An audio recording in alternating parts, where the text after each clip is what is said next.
এক গ্রামে একটা কানা থাকতো।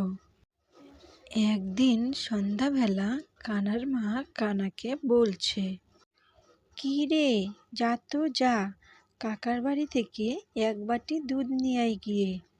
তখন কানা তার মাকে বলল, আমি পারবো না যেতে, আমি তো কানা, আমি অন্ধকারে কিভাবে যাব? এখন তো সন্ধ্যা হয়ে গেছে। আরে হতচ্ছাড়া, কোনো কাজের সময় বলে কানা আমি, আর যখন খাওয়ার সময় হয়ে যায় তখন তো ভালোই পারিস আস্তে খেতে, আর একটা কাজের কথা বললে শক্তি বেরোয় না। এই কথা শুনে কানার কিন্তু মনে মনে খুব রাগ হলো। তখন তার নিজের মা তাকে এই কথাগুলো বলল বলে তারপরে কানা সিদ্ধান্ত নিল, আমি আর বাড়িতে থাকবো না। মা আমাকে এমন বললো, আমি শুধু বসে বসে খাই। যাই, দেখি দু পা যত দূর যাই আমি তত দূর চলে যাব, আর ফিরে কখনো আসবো না। এই কথা বলে কানা কিন্তু বাড়ির থেকে বেরিয়ে গেল। সে হাঁটতে হাঁটতে একটা মাঠ পার হলো। পার হয়ে কিছু দূর গেল, যাওয়ার পরে একটা নদীর ধারে গাছের তলায় বসে বসে ভাবছে, এখন রাত হলো কি না আমি তো বুঝতেও পারছি না, এখন আমি কি করব? তখনই একটা ছেলে এসে তার শরীরে হাত দিল। তখন আরে আরে, কে হাত দিল আমার শরীরে? কে এখানে, কে? তখন সেই ছেলেটা উত্তর দিল, আমি গো, আমি। তো তুমি কে? আমি, আমাকে না বাবা না মেরেছে, তার জন্য আমি বাড়ি থেকে বেরিয়ে এসেছি, আর বাড়িতে যাব না। ও, তাই বুঝি? আমিও তো বাড়িতে যাব না। তা বলছি, এখন কি সন্ধ্যা লেগেছে নাকি? হ্যাঁ গো হ্যাঁ, সন্ধ্যা তো হয়ে গেছে। তাহলে এখন কোথায় যাব? আমাদের কি উপায় হবে? আর আমি তো কানা, আমি তো কিচ্ছু বুঝতে পারছি না। আরে, কালকে আমরা বিদেশে চলে যাব, চলো আজকের রাতটা আমরা এখানেই কাটিয়ে দিই। এই বলে তারা কিন্তু সেই রাতটা সেইখানটায় কাটালো। তারপরে সকাল হতে না হতে তারা কিন্তু দুজনে হাঁটতে লাগলো। হাঁটতে হাঁটতে তারা কিন্তু অনেক দূর গেল। তারপরে আবার সন্ধ্যা নেমে আসলো। তারপরে বলছে কানা, আচ্ছা, কিরে ভাই, এখনো কি সন্ধ্যা হয়েছে নাকি? হ্যাঁ হ্যাঁ, হয়ে গেছে সন্ধ্যা। তাহলে এখন আজকে এখানেই থেকে যায়, আর কি করব?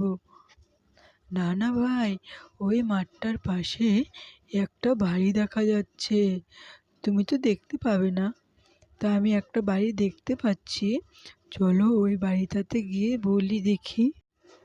এই বলে তারা কিন্তু সেই বাড়িতে গিয়ে দাঁড়ালো। দাঁড়িয়ে বাড়ির লোককে ডাকছে, কি গো, কি গো, কেউ আছো নাকি? একটু গেটটা খোলো। তখন ঘর থেকে একজন বেরিয়ে আসলো। এসে বলছে, কে গো তোমরা, আর এত রাত্রে কেন এসেছো আমাদের বাড়িতে? আরে, আমি তো কানা মানুষ, আমি ওর জন্য আজকে রাতটা তোমাদের এখানে কাটাতে আসলাম। আজকে থাকতে দেবে আমাদের দুইজনকে? তখন বাড়ির মহিলাটা রাজি হলো। রাজি হয়ে তাদেরকে সেই দিন কিন্তু থাকতে দিল তাদের বাড়িতে। রাত্রেবেলা খাওয়া দাওয়া করে তারা তাদের মতো ঘুমোতে চলে গেল। আর কানা আর সেই ছেলেটাকে একটা জায়গায় ঘুমোতে দিল। তারপরে ভোরের বেলা কানা বলছে, কিরে ভাই, এখনো কি সকাল হয়েছে নাকি রাত্রি? না না ভাই, এখন তো সকাল হয়ে গেছে। তাহলে চলো দেখি, আমরা আবার বেরিয়ে পড়ি। তারপরে তারা দুইজন কিন্তু হাঁটতে হাঁটতে চলে গেল। তারা একটা মাঠ পেরিয়ে, নদীর ধার পেরিয়ে তারপরে কিন্তু একটা গ্রামের মধ্যে ঢুকলো। গ্রামে ঢুকে দেখলো একটা কিছু দূরে একটা খড়ের বাড়ি দেখা যাচ্ছে।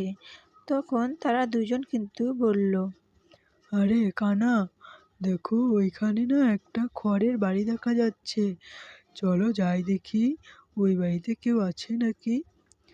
ঠিক আছে চলো যাই দেখে আসি। এই কথা বলে তারা কিন্তু বাড়ির সামনে চলে গেল। বাড়ির সামনে গিয়ে কানা বলছে, কেউ বাড়িতে আছো নাকি? গেটটা খুলবে? অনেকক্ষণ ডাকাডাকির পর কেউ কিন্তু গেট খুললো না। তারপরে তারা ভাবলো বাড়িতে হয়তো কেউ নেই। এই ভেবে তারা কিন্তু বাড়ির ভিতরে ঢুকে পড়লো। বাড়ির ভিতরে ঢুকে তারা দেখলো ঘরের মধ্যে তো অনেক কিছুই আছে, চিনি আছে, ময়দা আছে, চুন আছে। চল, 2 দিন ধরে তো ভালো মন্দ কিছু খাওয়া হচ্ছে না, এগুলো দিয়ে চল দেখি লুচি বানিয়ে নিই। তারপরে কানা আর সেই ছেলেটা কিন্তু দুজনে মিলে লুচি বানাতে লাগলো। তারপরে হঠাৎ করে দরজায় কে যেন ধাক্কাচ্ছিল। তখন কানা বলছে, কে ওখানে, কে আসছো? তখন বাইরে থেকে আওয়াজ এলো, আমি আমি রাক্ষস। তা আমরা কি করব, এখানে এসেছো কেন? তোমরা কে? আমি খাক্কস। তোমরা খাক্কস, তাহলে আমরা বুঝবো কি করে? তাহলে তোমরা একটু ভিতর থেকে থু দাও দেখি। তখন কানা বলল। তুমি আগে দাও দেখি। তখন রাক্ষস জানলার একটু ফাঁকা ছিল সেইখান দিয়ে থু দিল। আর তারপরে রাক্ষস বলছে, এখন তুমি দাও দেখি। তারপরে ঘরের ভিতর থেকে কানা সেই ছেলেটাকে বলল। তখন সেই ছেলেটা ঘরের ভিতর থেকে চুন নিয়ে বাইরে ফেলে দিল। তখন কানা বলছে, দেখ দেখি আমাদের থু।